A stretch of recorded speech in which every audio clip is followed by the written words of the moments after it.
Michael, in terms of the future of the church, from your perspective, I mean, irrespective of the fact that there has been alienation, the vast majority of people still identify themselves as Catholics in this country, 3.8 million in the last census. Well, most of them don't. I mean, they say they're Catholics, but there was a survey done of self-identified Irish Catholics during the last Evangelical Congress, or not, the Eucharistic Congress that was here. And 75% of self-identified Irish Catholics don't believe in transubstantiation, one of the key issues of Catholicism. 50% don't believe in hell.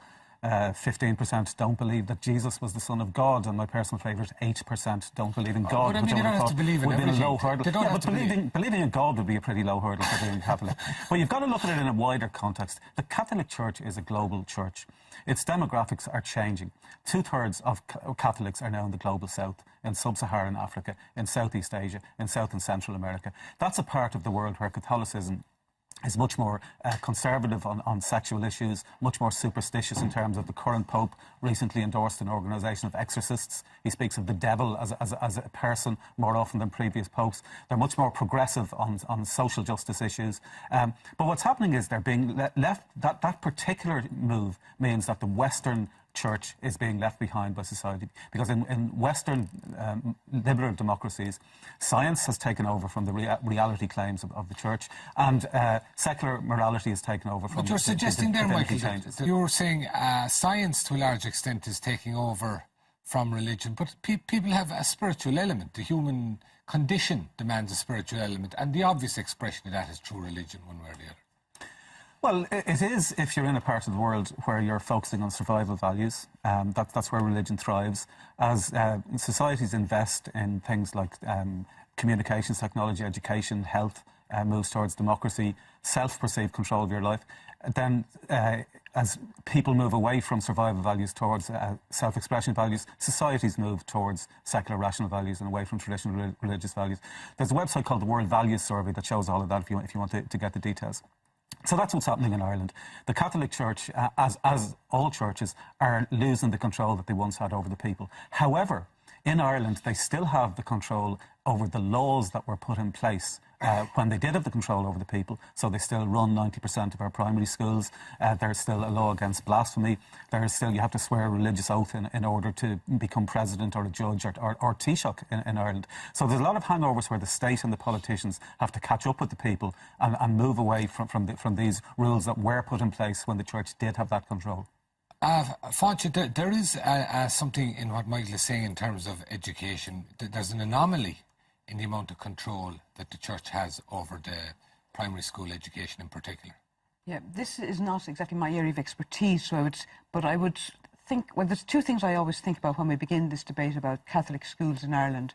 I say, how Catholic are Catholic schools in Ireland? Having worked in the UK and seen what a Catholic school is like, or in the States what a Catholic school. So I'd say, how Catholic are the Catholic schools?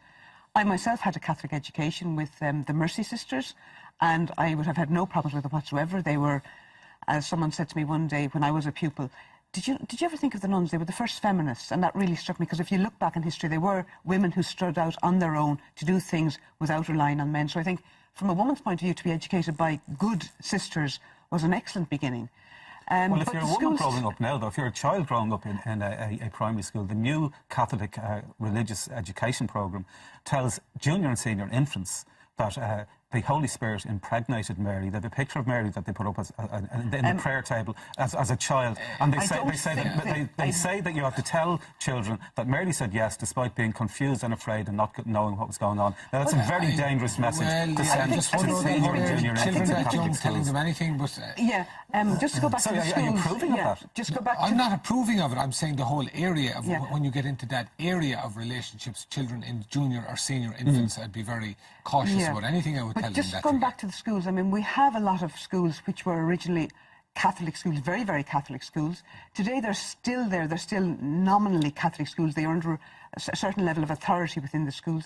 Within the schools, the teachers are not necessarily Catholic. No, that they have to be Catholic. In fact, they literally have to be Catholic, because they have to have a Catholic education certificate that's approved by the Catholic Church. And the Catholic Church has vetoes over the teachers. So the only way that you'll have teachers who aren't Catholics is if they pretend to be Catholics. And unfortunately, some teachers have to do that to access the teaching profession, because of the religious discrimination that the state says that they have to buttress. Yeah, I think I'd be more inclined to go to, I have some experience of teacher education. in different levels. I have lots of friends working in that area, I have lots of friends working in schools, and I don't think it's quite as you're portraying it. I mean, you can use that line of thought if you want to go very legalistically down. Well, it's not legalistic. I have to say myself, I know teachers Yeah. personally who basically don't believe, Yeah. but they have to give the impression of doing so in order to get a job in 92% of the schools. There's something wrong with that kind of there is And by the way, it's not just atheists. Atheist Ireland recently formed an alliance with the Evangelical Alliance of Ireland and the Ahmadiyya Muslim it's not just community in atheists, Ireland. Michael. And we're collectively saying that we have very different worldviews, but we are united in being discriminated against I'm not in the suggesting it's education atheist, system. specific if to the you're religion. discriminated against in the education sector, I think there are other schools now to cater for people. No, there I think aren't. they've asked parents, and most of the parents seem to indicate that they still want these type of schools to continue.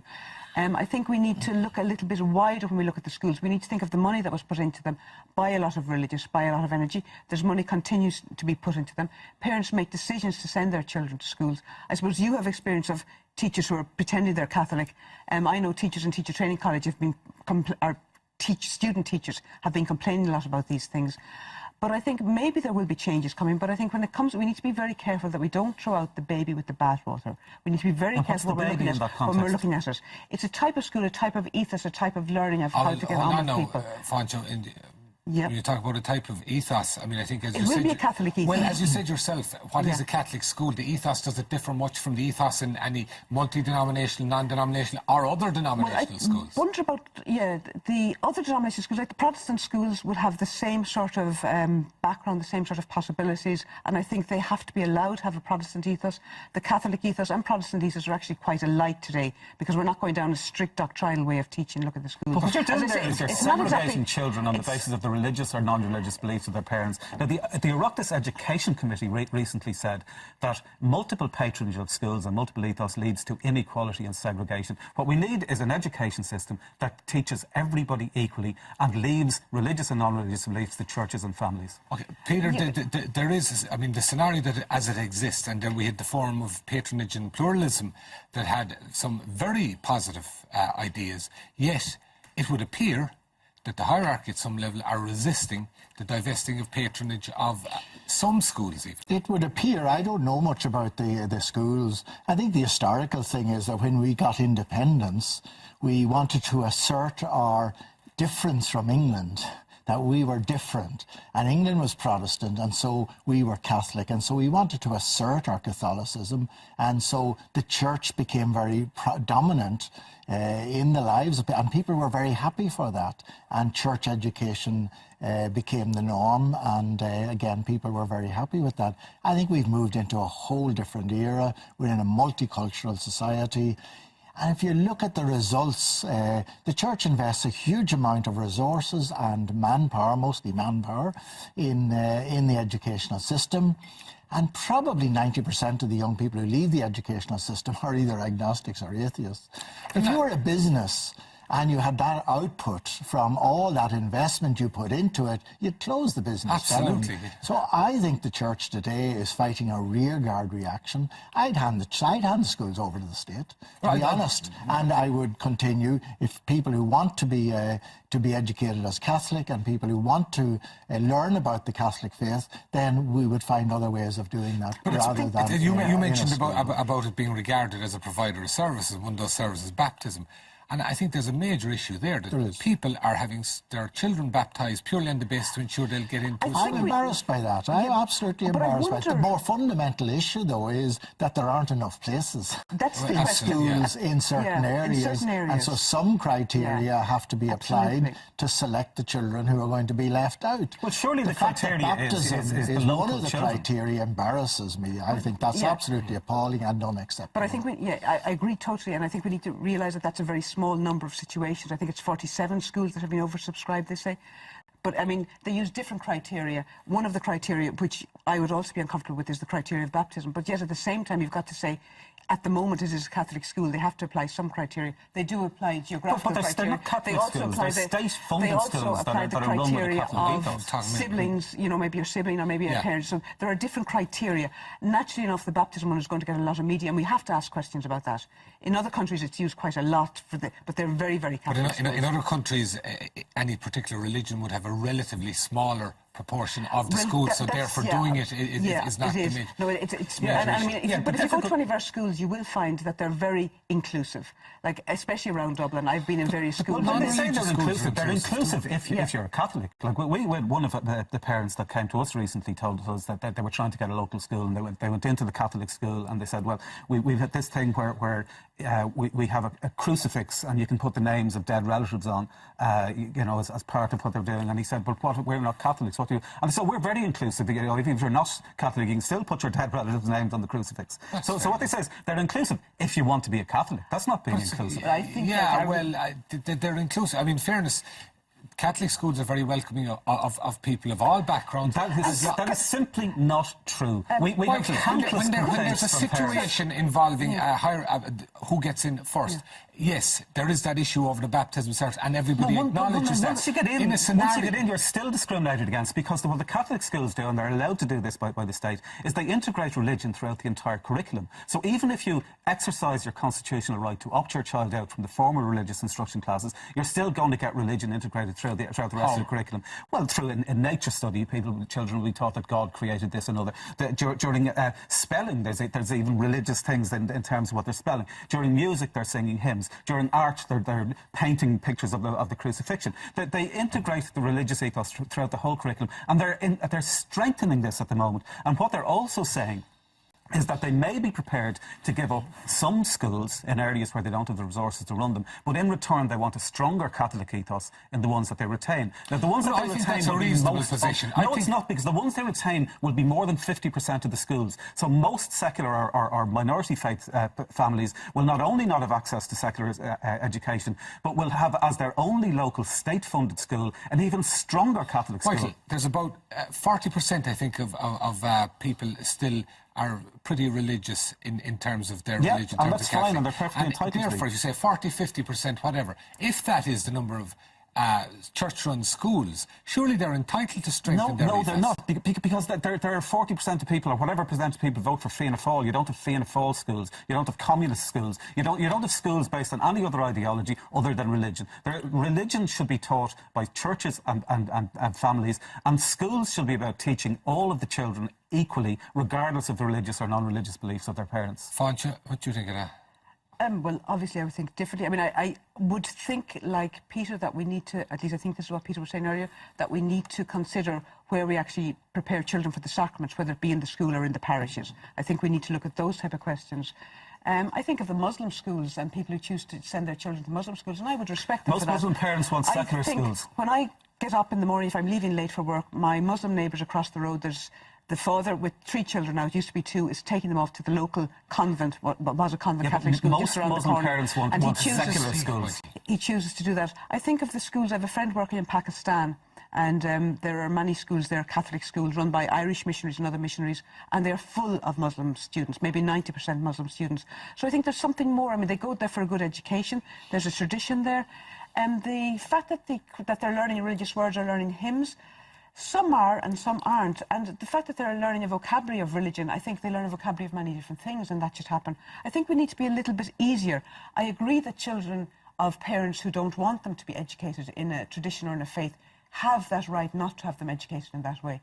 I think in the Irish situation, again, I'm not an expert in this, but as far as I know, parents were asked, did they want their children to be in this school or another? There's an issue over that too. I don't know too much. To the extent. But also there's a problem, isn't there, in giving, just last, legal problems, and they've discovered there are legal problems in the trust that they've got to work through those. I don't know enough. I think the church has taken over the role that the parents should have. Faith can only be passed on through the parents. And because many of the parents don't have the faith, the church now has taken on a role of trying to pass on the faith, and that's a failure. You can't do that if the parents are not passing on the faith. For instance, would you be in favour, Peter, of the preparation of the sacraments? Would that be outside school hours? Would that give more buy-in to the parents? Any indoctrination within the school I am totally against.